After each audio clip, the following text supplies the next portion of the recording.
a lot of my self-care is facilitated by my partner. So he works really hard to not make me feel like I'm being selfish. And I don't wake up to an alarm. He gets up every day, 7 days a week with the children. So I get to sleep in. But he also knows, the saying, happy wife, happy life. Yeah. He's a smart guy.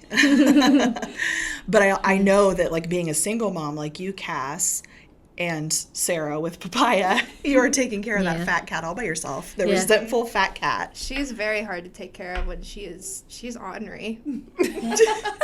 But it's different. I mean, regardless of what your situation is, you almost have to have someone else that is rooting for you and prioritizing your self-care also. If we want to be really strict about self-care, I think about something that you've talked about before with me, Sarah, where you're like, it's not always bubble baths and, go get your hair done and your nails done and spa day. And I think sometimes, maybe not viewers and listeners, they don't view it that way, but I do think sometimes that's the negative connotation of somebody who doesn't support self-care for their partner or for their spouse, or just believe in it in general. Sometimes that's their vision of it, that it's like, oh, you just want to drink wine and go have a spa day.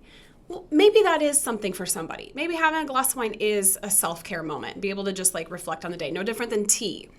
But I think that there's just such a negative connotation between the word self-care and like what that means, where it's like, oh, you're just being selfish. You're just, not taking care of your family, or you're not taking care of the other things or your responsibilities. And I would love to see that shift go away. Because I know I'm so busy and I've got a lot of things that I'm juggling, but it doesn't have to be a whole day. It doesn't have to be an entire afternoon. So even if it is a matter of someone getting in their car after they've closed their business down. So even if it's like they close up shop for the day, they go sit in their car for 10 minutes before they leave to go home, that is self-care. Sneaking in those little moments. But also there's an art to that. There's an art to being able to switch gears seamlessly. But I know too, if you take time to do that transition for yourself, you're going to show up more completely for whoever it is you're encountering next. I think about your husband, Dustin, because he had a commute from Sullivan to Decatur, and now you guys live in the same town where he works. So now it's a different transition. He doesn't have that commute. Yeah, there was an adjustment period. He had a 50-minute commute to change gears from, in his words, dealing with idiots. And then to walk in the door and treat his family like not idiots, which I would much prefer being treated like someone he cherishes. So we had 50 minutes to do that transition. Then we moved to Decatur where he worked, and then it was 7 minutes. So it got a little trickier, and I noticed that he'd stay in the truck for a minute after he got home, and sometimes it was finishing up a phone call or whatever. Now, because of the pandemic, he works at home. So it's literally 3 p.m. and the kids are at the door going, I know you're off work, Dad. Dad, it's 3. I heard the alarm. We live close to a factory. Don't blame the kids. You're an extrovert. It's Jesse, too. Jesse's like, no, I text him. I'm like, it's 3:03. Why haven't you opened your door? I can see it. I am. Yeah.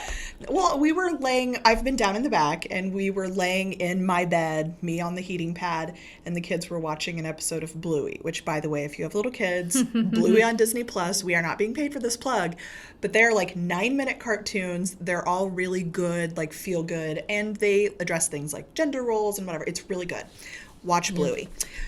So we're watching an episode of Bluey, and I look, and it's 3:09, and I'm like, why am I in here by myself with these children? Where is my husband? He has been off work for 9 minutes, and his self-care is playing video games. So he was in his office on his new TV that he got for his office, his new 50-inch gaming TV. Okay, so see, this is not just women. It isn't. And it doesn't have to be, and it shouldn't be, because he needs to transition, and he needs to step up and be a dad and be a husband, and he knows that. And it doesn't matter whether you're an introvert or an extrovert. Guys need self-care just as much as women do. I think this conversation brings up 2 things for me. There's a Facebook post that I saw that went viral. It was an idea that Brene Brown had said that, you need to take that 5 minutes before you step in the door after work, wherever you're at, and just switch gears. No matter what, always have a smile on your face when you walk in the door. Yes. That way it sets the tone. And then, after you've said your hellos and you've, had the conversations, then you can go into what's bothering you, if something is bothering you.